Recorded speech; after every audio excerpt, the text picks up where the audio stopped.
চন্দননগরের একটি মেয়ে সে যাচ্ছিলেন কাজের জন্য এবং তাকে যেভাবে রাস্তায় ধাওয়া করেছে দুষ্কৃতীরা, পেট্রোল পাম্পের ওখান থেকে পেট্রোল নিতে গিয়ে সেখান থেকেও আবার ধাওয়া করেছে এবং যে ঘটনা ঘটেছে তারপরে পুলিশ ইনভেস্টিগেশন কনক্লুড না করে যেভাবে আগের থেকে পুলিশ বলে দিল যে এটা রোড রেসের ঘটনা, এটা আমাদের জন্য দুর্ভাগ্যজনক। আমরা পশ্চিমবাংলার সমস্ত নারীর সুরক্ষার জন্য, চন্দননগরের নারীদের সুরক্ষার জন্য আমরা রাস্তায় আজকে অবরোধ করলাম। চন্দননগরের এখানকার অধিবাসীরা এখানকার পশ্চিমবঙ্গ চন্দননগরবাসীরা আমাদেরকে যেভাবে আজকে সহযোগিতা করেছে আমরা আপ্লুত অভূতপূর্ব যে তারা সরকারের বিরুদ্ধে গর্জে উঠছে। আমি আপনাদের মাধ্যমে, মিডিয়ার মাধ্যমে এবং সবার মাধ্যমে আমি জানাতে চাই যে পশ্চিমবঙ্গবাসী এইভাবে গর্জে উঠুন যাতে পশ্চিমবাংলায় আইনের শাসন চলে, এটা দেখা উচিত।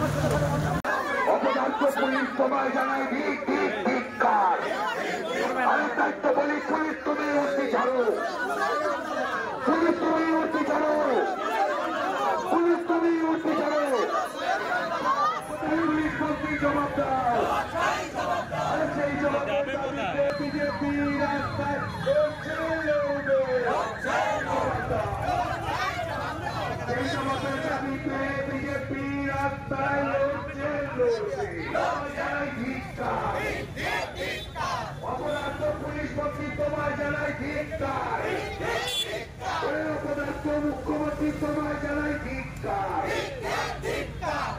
দিকে নারী নিগড় কিসের স্বার্থে পুলিশ মন্ত্রী জবাব দাও। দিকে নারী নিগড় কিসের স্বার্থে পুলিশ তুমি জবাব দাও।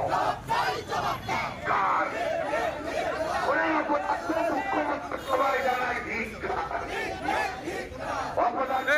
মন্ত্রী তোমায় জানাই ধিক্কার। দিকে নারী নিগড় কিসের স্বার্থে পুলিশ মন্ত্রী জবাব দাও। আমাদের ভিডিও ভালো লাগলে লাইক এবং শেয়ার করুন। কমেন্ট সেকশনে গিয়ে জানান আপনাদের মতামত। আরও ভিডিও পেতে আমাদের চ্যানেল সাবস্ক্রাইব করুন এবং প্রতি মুহূর্তে খবরের আপডেট পেতে প্রেস করুন বেল আইকন।